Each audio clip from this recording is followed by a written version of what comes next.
Bon, voilà, c'est une petite anecdote. Tout ça pour dire, Laudato Si, c'est une invitation à louer le Créateur, à louer celui qui est au commencement pour ce que nous voyons dans cette création. Sois loué. Donc, ça veut dire que mon propos n'est pas seulement un propos critique à l'égard de l'économie. C'est un propos qui invite aussi à un certain regard, et j'allais presque dire à une contemplation de la vie. À la joie de découvrir que la vie est ce qu'elle est, dans sa diversité, dans sa richesse. Laudato Si, c'est je suis dans la joie de ce que je découvre en regardant les arbres, en regardant les vivants, en regardant mes enfants, en regardant ceux qui avancent en âge, en regardant ceux qui m'ont donné la vie et en regardant ceux à qui j'ai pu donner la vie. Laudato Si. À cause de la quantité et de la variété des éléments à prendre en compte, il devient indispensable, dit François, au moment de déterminer l'impact d'une initiative concrète sur l'environnement, je n'oublie pas le contexte dans lequel vous trouvez comme association, de donner aux chercheurs un rôle prépondérant et de faciliter leur interaction dans une grande liberté académique. Donc, donner la parole à ceux qui peuvent éclairer en termes d'économie, en termes de développement, en termes de finances, en termes de décision. Faciliter leur interaction. Ces recherches constantes devraient permettre de reconnaître aussi comment les différentes créatures sont liées et constituent ces unités plus grandes qu'aujourd'hui nous nommons les écosystèmes. Tout comme chaque organisme est bon et admirable en soi, Laudato Si, parce qu'il est une créature de Dieu, il en est de même de l'ensemble harmonieux d'organismes dans un espace déterminé, fonctionnant comme un système. Donc l'idée, c'est de redécouvrir qu'il y a un lien, de redécouvrir le lien entre nous, entre les vivants, entre chacun des règnes des vivants, entre chaque réalité du vivant. Intégral veut dire comprendre les interactions. Et comprendre sans doute que notre santé, que le sens de notre développement, que le sens de notre vie sociale est dans l'interaction. Aujourd'hui, on dit qu'il faut être proactif ou interactif. Il y a des choses comme ça. Aucun vivant ne vit isolé. Évidemment, c'est un peu critique d'une certaine culture, d'une certaine manière de penser, où certains, en tout cas, défendent qu'ils veulent être autonomes et tout décider de tout pour leur propre vie sans les autres. Ça, il y a quelque chose d'un peu triste de penser comme ça. Parce qu'en fait, on sait très bien qu'on a besoin de l'autre. Pour grandir, pour venir au monde, pour grandir, pour se développer, pour participer, pour créer du lien, pour donner à notre tour de la vie. Aucun vivant ne vit isolé, même s'il décide de ne pas vivre avec les autres. Toute présence, toute action humaine entre en relation avec d'autres présences et d'autres actions. L'écologie est donc l'attention à tous les vivants et l'attention aux interactions entre les vivants. Et elle peut devenir intégrale quand le moindre organisme est considéré. Il n'y a pas de petits organismes, il n'y a pas de petites gens. Et dans nos débats, qu'on soit dans nos groupes de travail à Rome ou qu'on soit sur le terrain, c'est ce que nous allons retravailler en Argentine, le petit, c'est-à-dire celui qui a de la peine à parler, celui qui n'est pas très brillant, il a quelque chose à apporter, il a quelque chose à offrir. Chaque organisme est une promesse pour les autres. C'est ça la conviction majeure de l'écologie intégrale. Elle peut devenir intégrale quand le moindre organisme est considéré dans son rôle, dans sa fonction propre. Il n'y a pas de vivant en trop. Il n'y a pas de vivant inutile. Vous sentez bien que cette manière de parler, bon, après on peut en débattre, nous oblige à une très grande délicatesse à l'égard de chacun. Et ne peut pas justifier que certains soient laissés sur le bord du chemin. Nous sentons bien que cette écologie intégrale va nous obliger à penser le dialogue entre ceux qui tiennent à l'écologie, ceux qui sont convaincus, et puis les économistes, c'est-à-dire ceux qui continuent et qui ont raison de le faire, d'organiser le travail, de produire. La question va être de savoir comment nous pouvons avoir une économie écologique. Comment est-ce qu'on peut réconcilier l'écologie et l'économie? La croissance économique tente à produire des automatismes, dit encore François, en vue de simplifier les procédures, de réduire les coûts. C'est pourquoi une écologie économique est nécessaire, capable de considérer la réalité de manière plus ample. Pas simplement fabriquer des automatismes, pas simplement fabriquer des machines, mais fabriquer, concevoir ou élaborer des manières d'inventer, des manières de produire, qui permettent à chacun aussi de donner le meilleur de lui-même. Il ne faut pas être simplement, comme on l'a souvent dit dans le taylorisme et dans la production automatisée, qui est de plus en plus fréquente, le robot va remplacer l'homme, la machine remplace l'homme. Mais alors, qu'en est-il de toute la réserve que porte chacun, de tous les talents qui sont déposés en chacun? La machine n'a pas d'autres talents que ceux que nous mettons en elle. Ce n'est pas des talents, c'est des capacités à produire. Mais nous sentons que la grande difficulté, c'est la grande question éthique, la grande question morale de l'automatisme, de la robotique ou de l'intelligence artificielle, c'est de savoir ce que devient la personne humaine. Est-ce qu'elle est out? Est-ce qu'elle est de trop? Ou est-ce qu'elle est celle qui va pouvoir donner du sens à l'utilisation d'un instrument, d'une machine? Toute atteinte à la solidarité et à l'amitié civique provoque des dommages à l'environnement, disait le pape Benoît XVI. Dans ce sens, l'écologie sociale est nécessairement institutionnelle et atteint progressivement les différentes dimensions qui vont du groupe social primaire, la famille, en passant par la communauté locale, le village, et la nation, et jusqu'à la vie internationale. Donc, l'idée, c'est de réconcilier écologie et économie, mais de réconcilier écologie, économie et vie politique. Voilà le grand défi devant lequel nous sommes. Je vais avancer un peu pour ne pas prendre trop de temps, simplement pour dire que cette écologie dont nous parlons, du coup, n'est pas simplement de protéger les arbres et les oiseaux.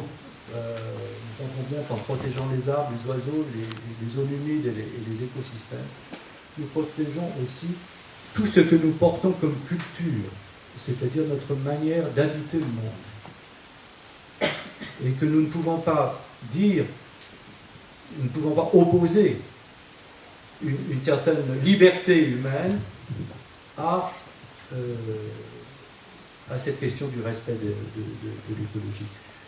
L'écologie suppose aussi la préservation des richesses culturelles de l'humanité. J'ai évoqué ce terme tout à l'heure en commençant. D'une manière plus directe, elle exige qu'on fasse attention aux cultures locales. Qu'est-ce que c'est une culture locale? Encore une fois, je terminerai avec ça dans un instant. C'est tout ce que nous avons appris de nos anciens. Mais c'est aussi tout ce que nous avons élaboré ensemble. C'est aussi ce que nous avons pu écrire ensemble, ce que nous avons pu vivre ensemble, les événements que nous avons pu vivre ensemble, le rythme dans lequel nous avons pu inscrire nos vies quotidiennes, l'importance d'un dimanche, l'importance d'une fête, l'importance... et puis, encore une fois, la protection de cet environnement dans lequel nous sommes.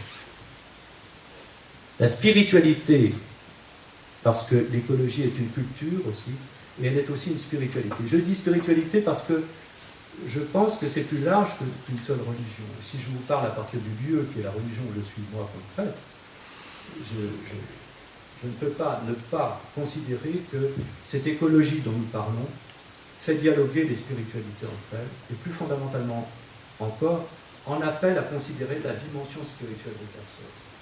La dimension spirituelle des personnes. C'est-à-dire la manière dont nous respirons. Vous savez que le mot spiritualité, qui vient du latin spiritus, traduit le terme grec pneuma, qui est la respiration. Saint Paul disait, vous êtes des êtres pneumatiques. Ce n'est pas une blague. Vous avez de la respiration. Et donc, cette écologie dont nous parlons, c'est aussi une manière d'apprendre à respirer, ou à nouveau à respirer, parce que je suis frappé de voir que souvent, nous ne respirons plus. Soit nous sommes à bout de souffle, soit nous sommes en apnée, et nous ne sommes plus dans ce va-et-vient, dans ce double mouvement qui est déterminant de la respiration, qui est déterminant de la spiritualité, qui est le recevoir et le donner. Le recevoir et le donner. Avez-vous remarqué que nous respirons toujours avec deux mouvements? Nous recevons l'air qui nous vient de l'extérieur et nous donnons. Et si je vous parle, je ne peux pas vous parler si d'abord je n'inspire pas. La parole est portée par le souffle que je peux offrir. Évidemment, quand le souffle, quand l'atmosphère est irrespirable, on a de la peine à respirer. La respiration et le sens de la vie en prennent un sacré coup. Et il faut voir dans certaines rues de certaines de nos villes la tête des gens. Ce sont des gens qui ne respirent pas beaucoup. Il y a même un certain nombre de pays où on se met un masque pour tenter, comment on dit en Amérique latine, para sobrevivir, pour survivre. Voilà de quoi il s'agit dans l'écologie. Donc vous sentez bien que cette écologie, ce n'est pas simplement, encore une fois, quelques mesurettes où on va mettre un tampon sur un yaourt en disant qu'il est biologique. Quelque chose qui est un peu dérisoire dans cette réutilisation de l'écologie de manière publicitaire. Nous avons besoin de penser la respiration, nous avons besoin de penser le bien commun, qui est au cœur de la réflexion. Un bien commun, c'est-à-dire ce que nous avons, ce que nous pouvons partager. Donc la question d'écologie, c'est aussi la question du partage. Partage d'un espace. Je pensais à ça en regardant la nouvelle configuration de la place des hommes. Un nouvel espace à partager. Partage de la terre. Partage de la parole. Partage de l'activité. Partage des décisions. Partage, encore une fois, de projets pour l'avenir. C'est de ça dont il s'agit dans ce que nous appelons le bien commun. Il n'est pas simplement de partager ce que nous avons produit, mais d'avoir une vision pour l'avenir. Une vision.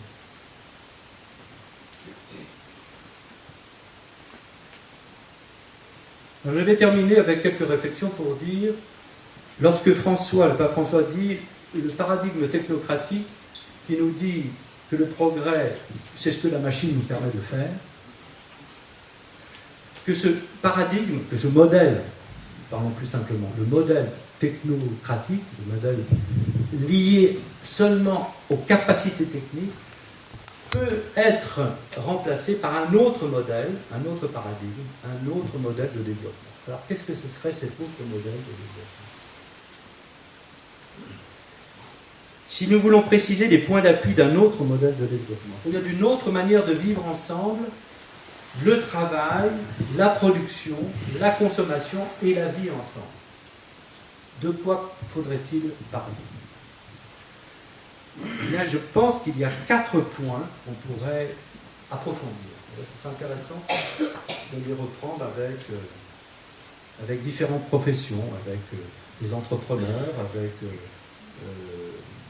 des soignants, avec des éducateurs, avec des parents, avec des agriculteurs évidemment, etc. Premier point d'appui pour penser ce nouveau modèle, la redécouverte de la mémoire des personnes et des lieux. Nous avons besoin de mémoire. Non pas pour rabâcher ou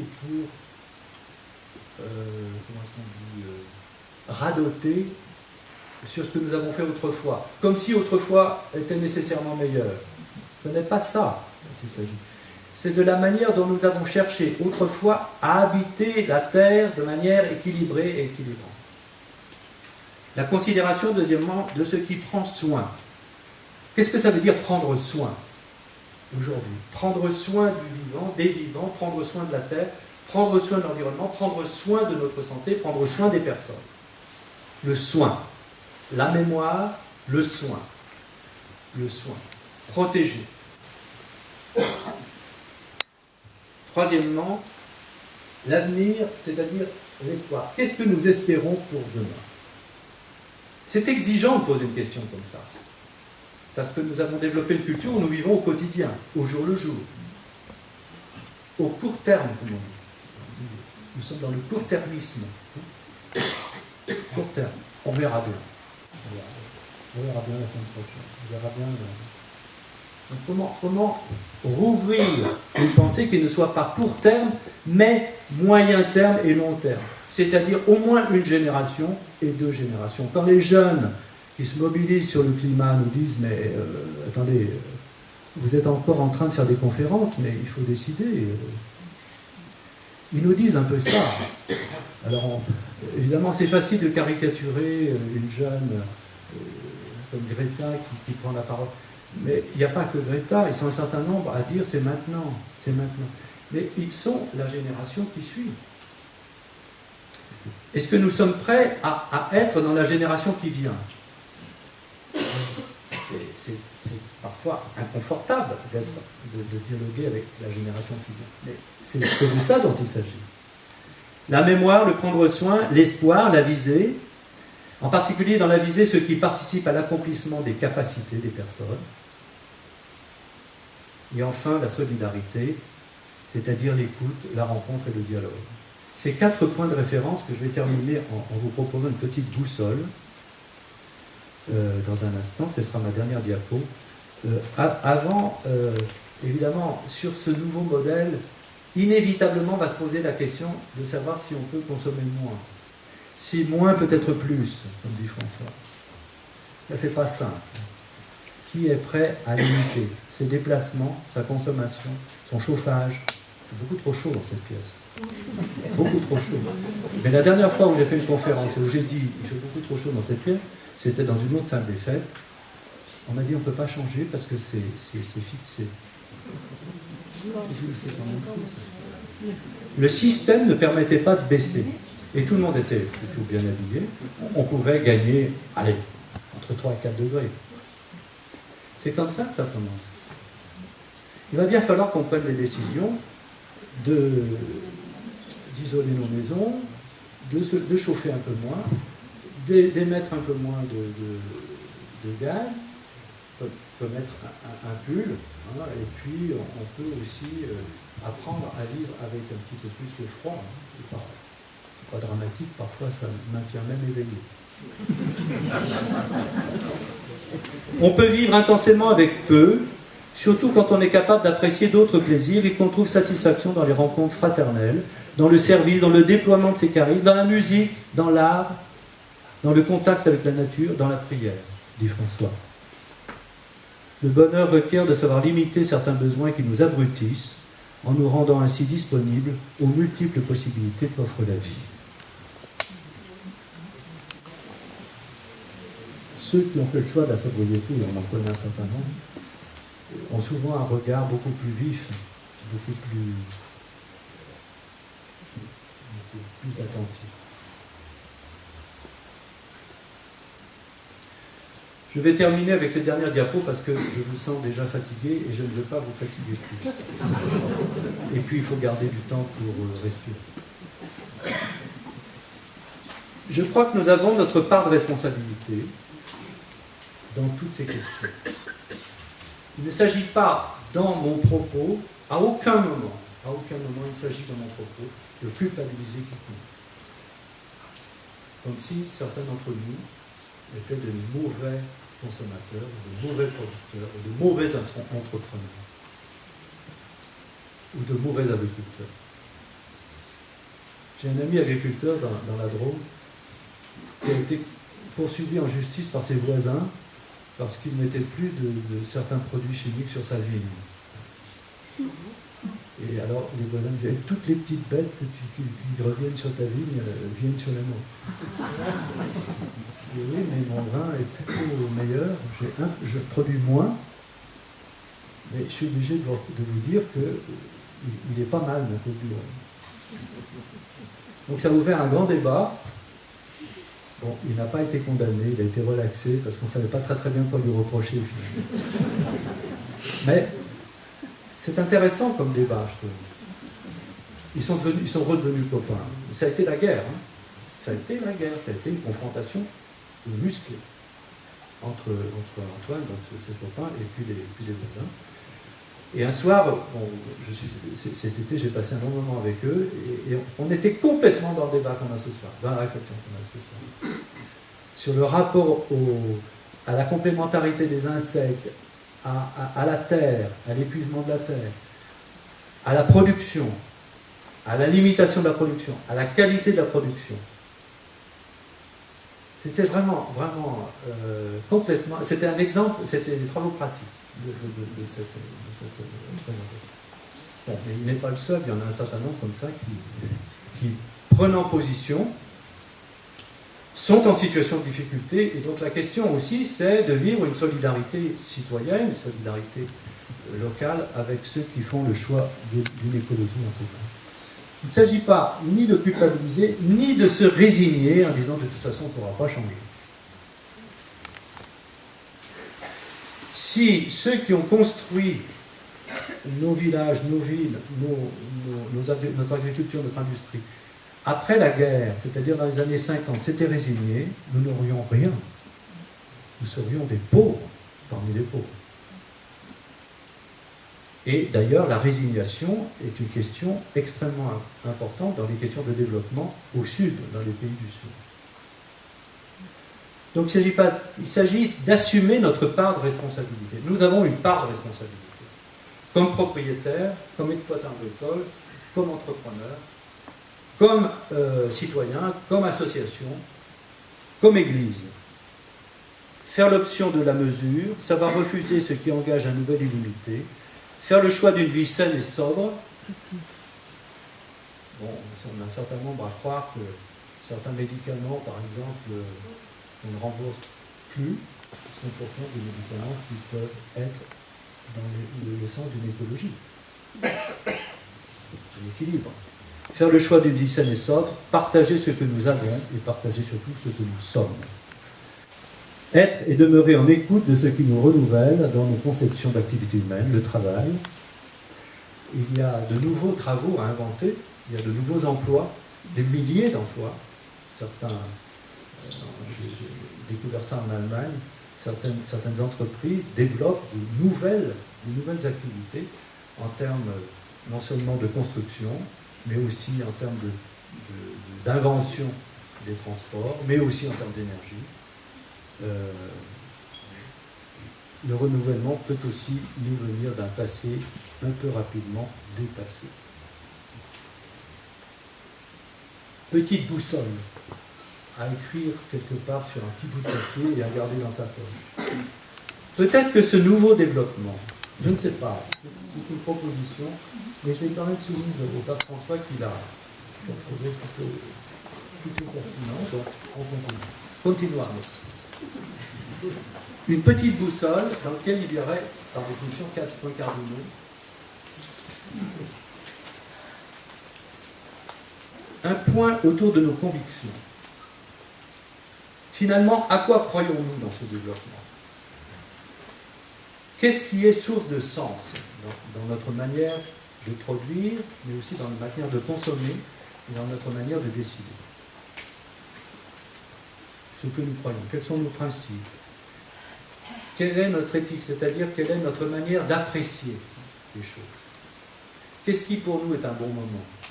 Avez-vous passé un bon moment? Et ça dure combien de temps un bon moment? Parfois c'est très court un bon moment. Et pourquoi c'est un bon moment? Parce que peut-être qu'on s'est rencontrés vraiment. Mais ce n'est pas tous les jours qu'on se rencontre. Donc, quels sont les principes? Vous savez que dans la pensée sociale catholique, on dit dignité de la personne humaine, responsabilité partagée, solidarité, bien commun, place prioritaire pour les plus pauvres. Voilà, 4 principes, 4 à 5 principes. C'est facile à retenir. Dignité, responsabilité partagée, solidarité, place pour les plus pauvres. Quelles sont nos convictions? On n'est pas obligé d'adhérer à la pensée catholique. Peut-être avez-vous une conviction à laquelle vous tenez. Laquelle en matière de développement? Protection de l'environnement, temps de rencontre, quoi? Qu'est-ce qui pour vous est conviction? Je me permets de rappeler que conviction, ça veut dire vaincre ensemble. Conviction, convaincre. Ensuite, dans cette boussole, il y aurait, vous avez remarqué que j'insistais lourdement ce soir, une place pour la mémoire, une place pour la tradition, une place pour ce que nous avons appris, une place pour le passé, qui n'est pas nécessairement dépassé. Encore une fois, dans le passé, il y a des choses qui peuvent parler à l'avenir. Donc, une place pour la mémoire. Et sur la même ligne où il y a la mémoire, pour moi, il y a l'espoir. Il n'y a pas d'espoir sans mémoire. C'est-à-dire qu'il y a besoin d'une conception de l'avenir. Quelle est donc notre pensée de demain? Que voulons-nous offrir? Je dis bien offrir, et pas simplement vendre, mais offrir à demain pour ceux avec qui nous vivons. Et enfin, dernier point, mon sucre est plutôt un enracinement.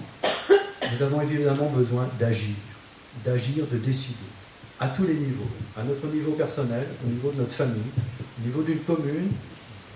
Évidemment, quand j'ai insisté sur l'importance du dialogue des expériences, il est clair, on a évoqué tout à l'heure ce que nous avons pu vivre avec les migrants dans la région de Genève, que tout ce que nous avons pu réussir, nous l'avons réussi avec les familles de migrants en dialogue.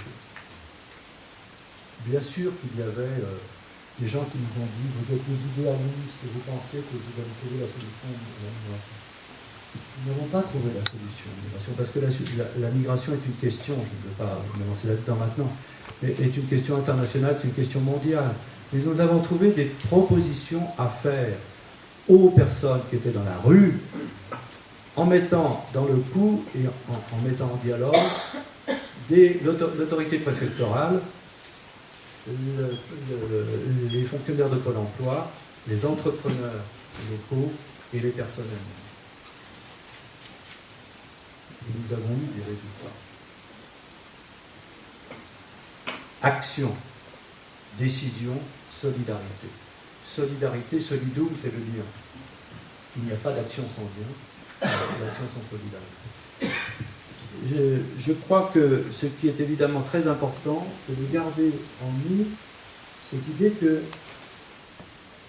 nous sommes dans un temps de renouvellement, de ressourcement. Nous avons besoin de revisiter nos sources, c'est ça la mémoire, de revisiter nos sources, pour qu'il y ait dans cette révolution écologique, parce qu'il faut prononcer le mot, et dans ce renouveau profond de notre manière de produire, de travailler, de consommer, de partager, pour qu'il y ait une visée et qu'il y ait une dynamique. C'est cela, à mon avis, le grand enjeu dans lequel nous nous trouvons aujourd'hui. Il appartient à chacun, cela demande évidemment que nous apprenions à nous écouter. Je vous remercie.